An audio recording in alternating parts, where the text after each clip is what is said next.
All right, y'all, let's keep rock and rolling. This is what we got. So, so since we last talked, this is no longer a rumor. It is a group that is led by the non-coach. Yeah, led by a group with V and a K. Just hit me on my messages to share with me the proper enunciation. But they've agreed to buy the Seattle Seahawks for $9.6 billion. So this has been confirmed by ESPN as of July 14th. That's just shy of the Lakers' record billion-dollar sale, and it obliterates the previous NFL record set by the Commanders at $6.05 billion. All right, here's the actual reporting that the limited partner in the 49ers, the lead buyer on the deal, has done. That's that, again, with this now being done, it's no longer speculative. So we're gonna break this. We're gonna break this down a little bit. So as you can see, coach-led group, they buy the Seahawks. It's a real thing, and it is now happening. So let's break down that number, because again, as we even think about see the NFL, we see these different games, and there's probably even games that we've gone to ourselves. We usually don't see what is the business model of the NFL. One of the incredible opportunities we were able to have, make sure you check out the interview with the former executive director of the NFL Players Association, DeMaurice Smith. I want to say it was almost 15 years that he was there. So negotiating the contracts and understanding the business model of the NFL was imperative for him to be able to do his job at a high level. So definitely check that out to get into a lot of the details, but also some of the nuances that you wouldn't anticipate at that particular level. So what actually makes up a $9.6 billion NFL team?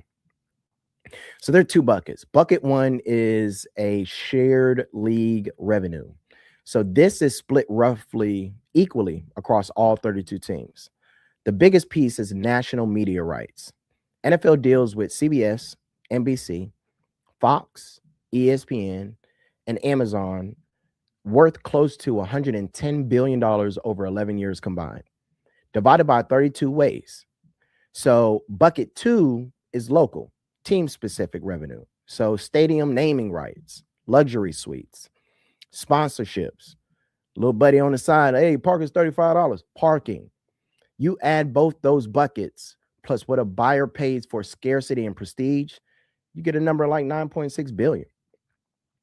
Now, D. Smith, who I just mentioned, the brother you can see on the screen there, the former NFLPA executive director, almost 15 years, has pointed to a 1961 law called the Sports Broadcasting Act as a real foundation of the NFL's financial empire.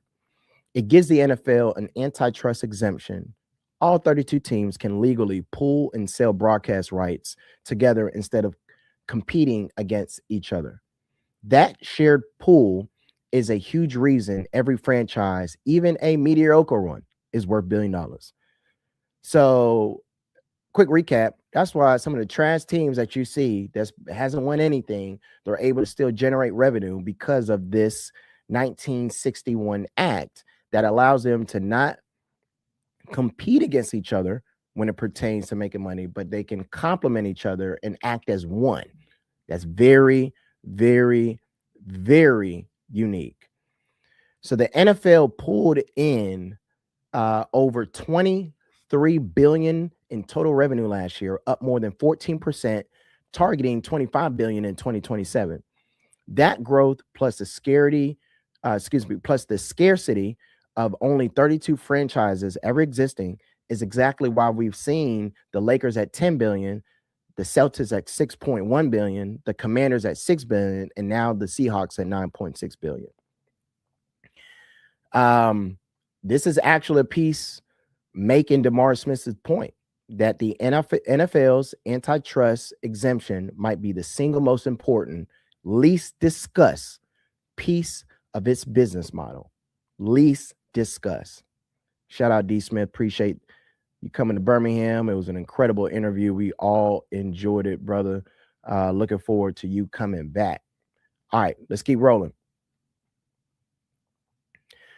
Now, as we look at this slide, I definitely wanted to point this out. The only person that made the NFL quiver, and again, got to keep shouting out D. Smith. He continues to do the work. Make sure you follow him as he continues to shed light to truth on the areas that have been in the dark. All right. Shout out to the Compound and Friends. Shout out to Downtown Josh Brown. There was a recent episode talking about something very, very important. They sat down with Data Trek's Nick Colas and Jessica Rabe, who laid out something every investor needs to hear. Amazon, Alphabet, and Meta are now pouring 100% or more of their cash into AI infrastructure spending. I feel like everybody doing it. And margins are expected to decline as a result. So these three companies alone make up 11% of the S&P 500. But this was the biggest takeaway. If you have a 401k or target date fund, you almost certainly own a slice of these three companies without realizing how concentrated that bet has become. So your diversified index fund might be less diversified than you think. All right. So compare that concentrated 401k exposure to what actual diversification looks like: cash, equities, real estate, collectibles, crypto, spread across genuinely different asset classes. That's the contrast I want you holding in your head. Concentrated bets dressed up as diversified funds versus true diversification from asset types that don't all move together. So just flagging the reality that as the market is shifting into this tech AI, we'll just say craze, be sure to take a peek at your portfolio to make sure that as more of these, especially these three companies make up 11%, as just mentioned, as they eat more into the share of that particular performance, just make sure that you reach out to the professional that you're working with, licensed professional that you're working with, to take a peek at what you currently have to ensure that it is moving in concert with your specific risk tolerance. All right, y'all, let's keep rolling.